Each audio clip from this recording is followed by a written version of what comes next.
오늘 이 밤에 이 말씀을 통해 고난 가운데서 성도의 할 일이라는 말씀을 나누며 함께 기도하기를 원합니다.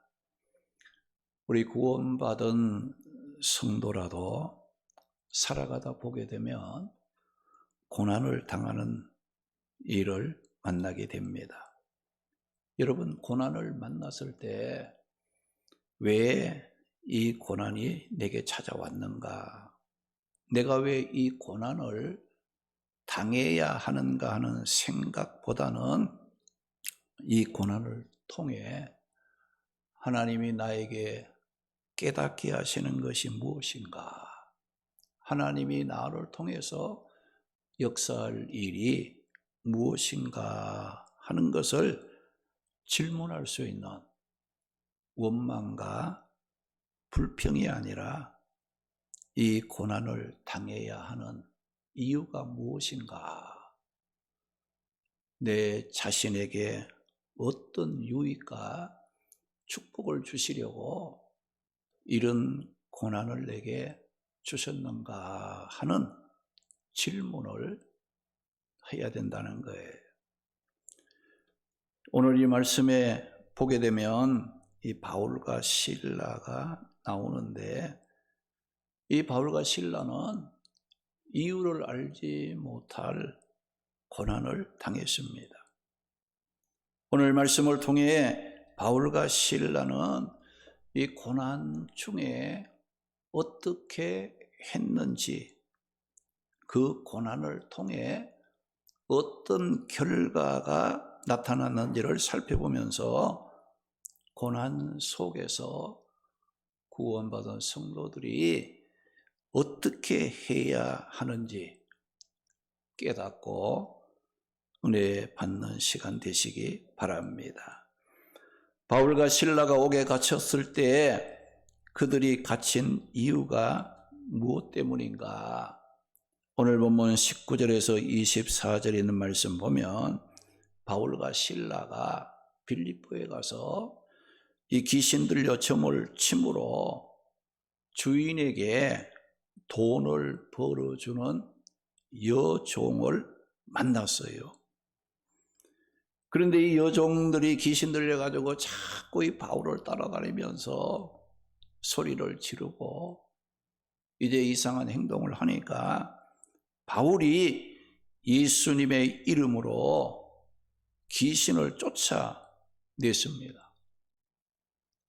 귀신이 나가니까 이 여종이 점을 칠 수가 없게 되자 주인의 수입이 끊어졌어요. 그래서 여종의 주인이 바울과 실라를 간가에 끌고 가서 고소를 했습니다. 이 사람들은 유대인인데 우리가 사는 성에 와서 우리가 받지도 못할 이상한 풍습을 전함으로 이 성을 요란하게 한다는 이유를 걸어 고소를 한 거예요. 이렇게 고소를 당한 바울과 실라는 어떻게 되었는가? 오늘 보면 22절에서 24절 말씀에 보면 옷을 찢어 벗기고 매를 맞았다고 했어요. 옥에 갇혔다고 했어요. 바울과 실라의 발은 차고에 채워졌다고 말씀을 하고 있습니다. 이 로마인들은 매로 벌을 줄 경우에 옷을 벗기고 매를 때렸어요. 그 이유가 뭐냐? 여러분, 옷을 입으면 매를 때리면 이 입은 옷 때문에 그 아픔이 덜할 수가 있거든요. 그러니까 옷을 벗기고 매를 때린다는 건 뭐냐? 아픔을 더해주기 위해서 옷을 벗긴 상태에서 매를 치는 이와 같은 일을 했다는 거예요. 빌립보의 그 치안관들은 이 바울과 실라를 중죄인으로 취급을 해서, 다시 말하면 아예 죄의 질이 좋지 않는 죄인 취급을 해서 지하 감옥에 가두고 발에는 고문의 도구인 착고를 채워 지키게 했다는 거예요. 여러분이 발에, 양쪽 발이 움직이지 못하도록 이렇게 착고를 채우는 것은 고문받는 거나 똑같아요.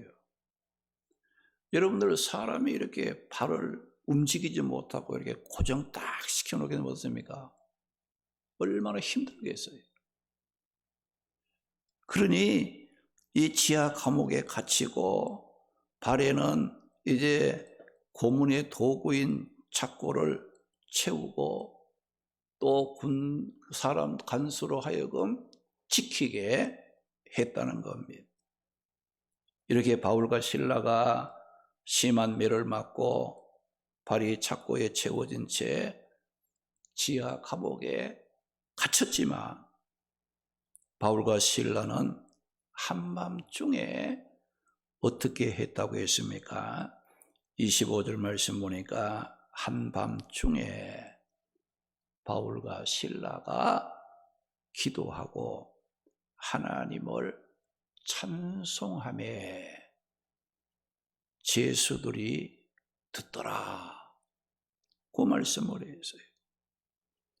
바울과 실라는 옥에 갇혀 있는 동안 여러분, 매를 맞은 자리가 얼마나 아팠겠습니까? 그러나 이 바울과 실라는 고통 중에서도 정신을 차리고 그 자리에서 기도하며 하나님께 찬양을 드렸다고 말씀을 했어요. 이런 바울과 실라의 모습은 주를 위하여 받는 고난을 도리어 기뻐하는 참된 그리스도인의 모습임을 우리에게 보여주고 있어요. 그러니까 우리가 고난 속에서 우리 성도들이 해야 될 일이 뭐냐? 오늘 이 바울과 실라가 그 일을 정확하게 보여주고 있다는 겁니다.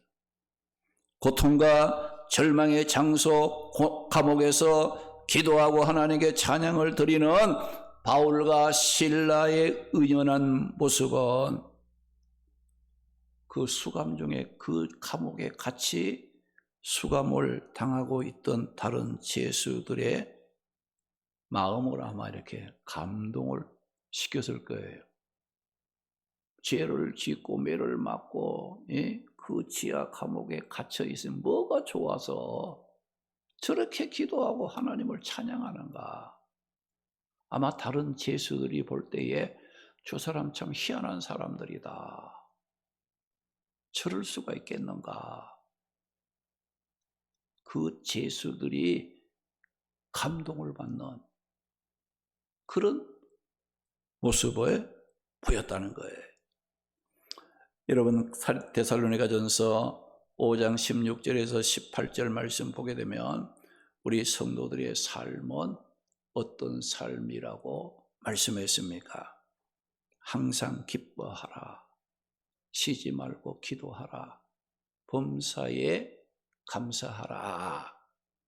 이것이 그리스도 예수 안에서 너희를 향하신 하나님의 뜻이라, 그 말씀이었어요. 항상 기뻐하는 것, 범사에 감사하며 사는 것, 쉬지 않고 기도하는 것은 하나님이 우리를 향하여 소원하는 거예요. 기쁨으로 사는 걸 소원하고, 쉬지 말고 기도하는 것을 소원하고, 범사에 감사하며 사는 것을 하나님은 보기를 원하시고 그것이 하나님의 원하시는 뜻이라, 그 말씀을 했어요. 바울과 실라가 고통과 절망의 장소인 감옥에서도 기도하고 찬양을 하나님께 드렸을 때 그 일로 인해 어떤 일이 일어났다고 말씀합니까? 26절 말씀 보니까 이에 갑자기 큰 지진이 나서 옥토가 움직이고 문이 다 열리며 매인 것이 다 벗어진지라 그 말씀을 했습니다. 바울과 실라는 고통 가운데서 기도하고 찬송했더니 생각지 못했던 신기한 하나님의 기적을 경험하게 되었다는 겁니다. 절망과 고통 가운데서도 낙심하지 않고 주를 위하여 받는 고난을 기뻐하며 기도하고 찬양하는 곳에 하나님이 함께 하십니다. 하나님의 인도하심의 역사가 나타난다는 것을 보여주고 있습니다. 여러분, 힘들고 어려운 가운데서도 내가 기도하고 찬양할 수 있는 힘만 잃어버리지 않으면 하나님의 능력을 경험할 수 있습니다. 할렐루야. 이렇게 바울과 실라가 고난 중에서도 실망하지 않고 기도하며 하나님께 찬양을 드렸을 때 갑자기 지진이 나서 옥토가 움직였어요.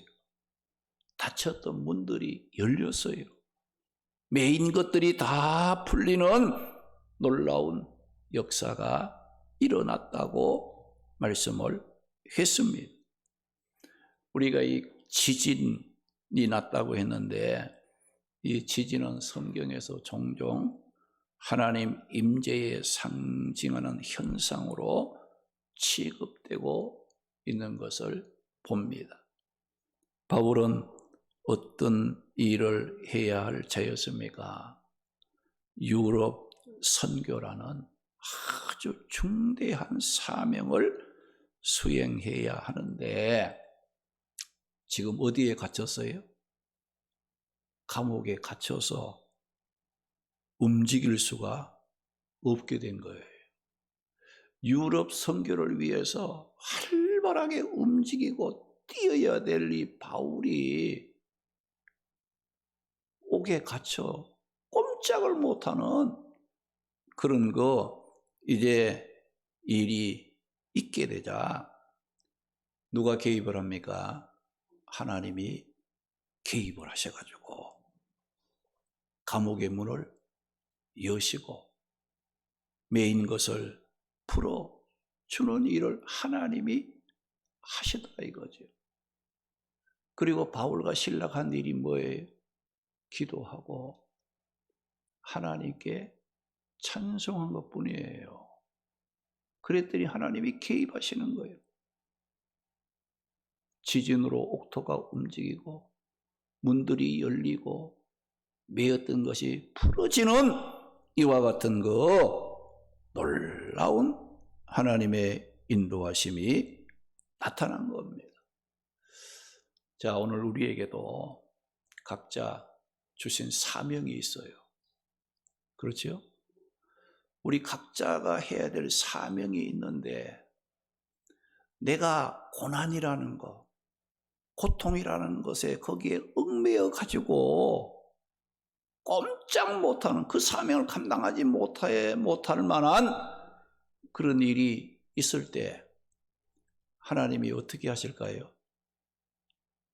또 그래, 너 고난에 묶여서 꼼짝 못함으로 너 맡겨진 사명 못하도록 하나님이 그냥 버려두실까요? 아니에요. 오늘 우리는 사명에 투철해야 돼요.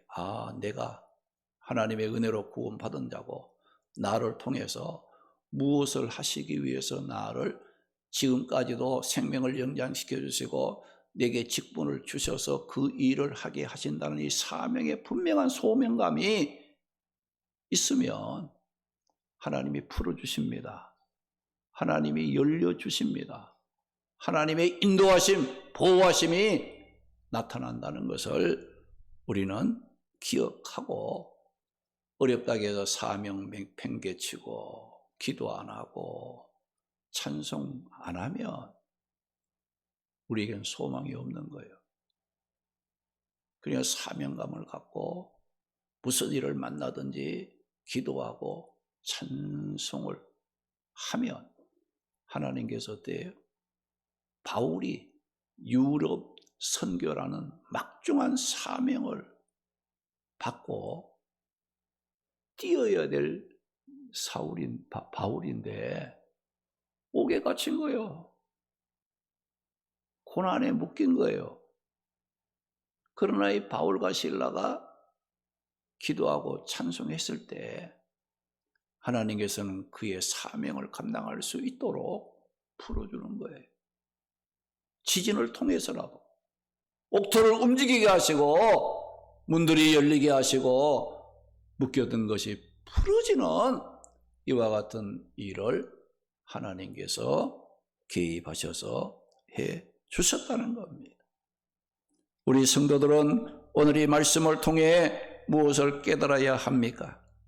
생각지 못하게 어렵고 힘든 고난을 만났을 때 그 고난 속에서 우리 성도들이 해야 할 일이 무엇인가를 깨달아야 한다는 겁니다.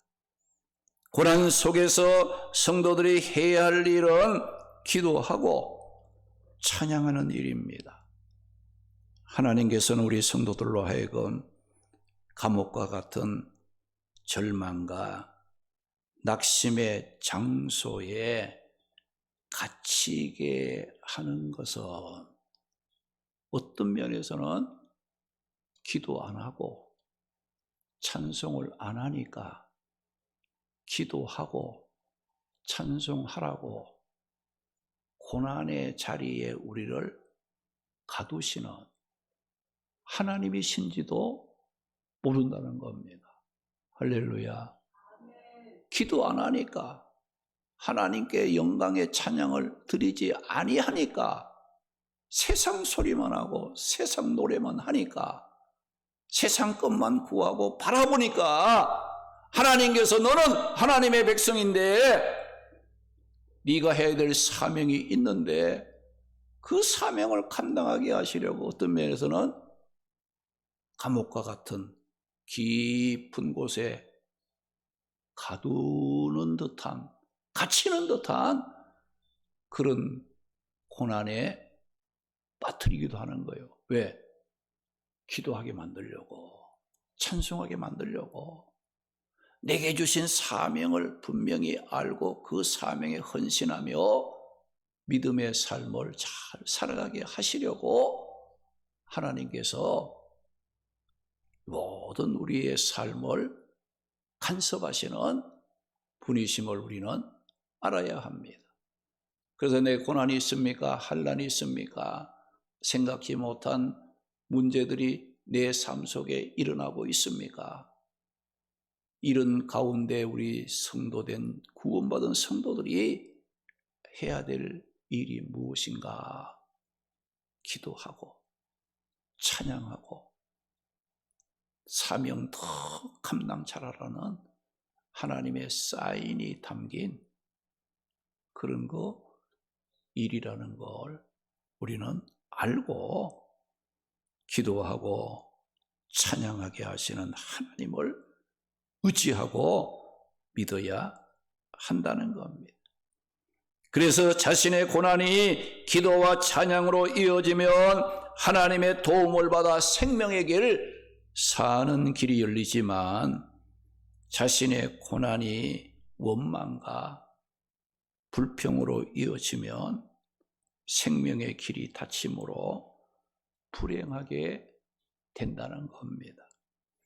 시편 50편 15절에 환난 날에 나를 부르라 내가 너를 건지리니 네가 나를 영화롭게 하리로다 고 말씀하시고, 예레미야 33장 3절에는 너는 내게 부르짖어라 내가 네게 응답하겠고 네가 알지 못하는 크고 은밀한 일을 네게 보이리라고 말씀을 했어요. 그리고 예레미야 29장 12절 말씀에 보면 너희가 내게 부르짖으면 내가 내게 와서 기도하면 내가 너희들의 기도를 들을 것이라. 할렐루야, 할렐루야. 너희가 내게 부르짖으며 내게 와서 기도하면 내가 너희들의 기도를 들을 것이라. 그 말씀을 했어요. 시편 147편 1절 말씀에는 우리가 하나님을 찬양하는 일이 선하고 찬송하는 일이 아름답다라고 거기 말씀을 했어요. 그래서 우리가 이 찬양하는 것은 선한 일이고 또 아름다운 일이기 때문에 우리가 마땅히 해야 될 일이죠. 시편 150편 6절 보면 호흡이 있는 자마다 여호와를 찬양하라고 말씀하시고 또 시편 42편 11절 말씀에 보면 낙심이 되고 불안할 때에 하나님께 소망을 두면 하나님의 도우심으로 여전히 찬송하게 된다. 거기에 말씀을 하셨습니다. 사랑하는 성도 여러분, 우리 성도들은 고난 속에서 무엇에 집중해야 합니까? 사람들 가운데는 이 고난을 만나면 어떤 일에 집중합니까? 막 원망하는 일에 집중을 해요. 불평하고 낙심하는 일에 집중하는 사람들도 있습니다. 그러나 우리 성도들은 옥에 갇히는 고난 속에서도 바울과 실라처럼 기도하고 찬양하게 하시는 하나님께 집중해야 한다는 겁니다.